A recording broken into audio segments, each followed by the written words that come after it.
జగన్ పాలనలో రాష్ట్రమంతా దోపిడీ మాఫియా సాగుతోందని ఆయన సోదరి పిసిసి అధ్యక్షురాలు షర్మిల ఆరోపించారు. న్యాయయాత్రలో భాగంగా శ్రీకాకుళం జిల్లా టెక్కలలో నిర్వహించిన బహిరంగ సభలో షర్మిల ప్రసంగించారు. జగన్ ప్రజలను ప్రజల్లా చూడట్లేదని, ఓట్లేసే యంత్రాల్లా చూస్తున్నారని మండిపడ్డారు. రాజశేఖర రెడ్డి గారి వారసుడు రాజశేఖర రెడ్డి గారి ఆశయాలు నిలబెడతాడు అని ఓట్లేస్తే ఏం చేశాడు జగన్మోహన్ రెడ్డి గారు?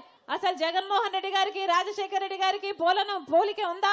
ఫీజు రీఎంబర్స్మెంట్ అయితేనేమి, వాళ్ళ ఉద్యోగాలు అయితేనేమి ఎన్ని చేశాడు రాజశేఖర రెడ్డి గారు? బిడ్డలను గుండెల్లో పెట్టుకున్నాడు రాజశేఖర రెడ్డి గారు. మరి జగన్మోహన్ రెడ్డి గారు ఏం చేస్తున్నారన్నా? ఫీజు రీఎంబర్స్మెంట్ ఎలాగో లేదు. ఫీజు రీఎంబర్స్మెంట్ ఇవ్వాల్సింది, స్కాలర్షిప్లు ఇవ్వాల్సింది. పాపం ఇప్పుడు బిడ్డల బిల్లులు కట్టక ఎంత మంది సర్టిఫికెట్లు ఆ కాలేజ్ వాళ్ళే అట్టి పెట్టుకున్నారు. ప్రతి సంవత్సరము జనవరిలో సంక్రాంతి వచ్చినట్టుగా జాబ్ క్యాలెండర్ వస్తుంది అన్నాడు కదా, వచ్చిందన్నా? జగన్మోహన్ రెడ్డి ముఖ్యమంత్రి ఎన్ని సంక్రాంతులు వచ్చాయి, ఎన్ని సంక్రాంతులు పోయాయి? మరి జాబ్ క్యాలెండర్ ఎన్ని వచ్చాయి? 0 దోపిడీ జరుగుతుందన్నా, మాఫియా జరుగుతుంది.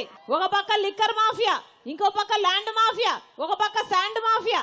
ఇవన్నీ సరిపోలేదన్నట్టు ఇప్పుడు హత్య రాజకీయాలు. సొంత చిన్నాననే హత్య చేసిన వాళ్ళను 5 సంవత్సరాలుగా కాపాడటమే కాకుండా మళ్ళా వాళ్ళకే టికెట్ ఇచ్చాడు జగన్మోహన్ రెడ్డి గారు. రాజశేఖర రెడ్డి గారు ప్రతి రోజు ప్రజా దర్బార్లో వేల మందిని కలిశాడు రాజశేఖర రెడ్డి గారు.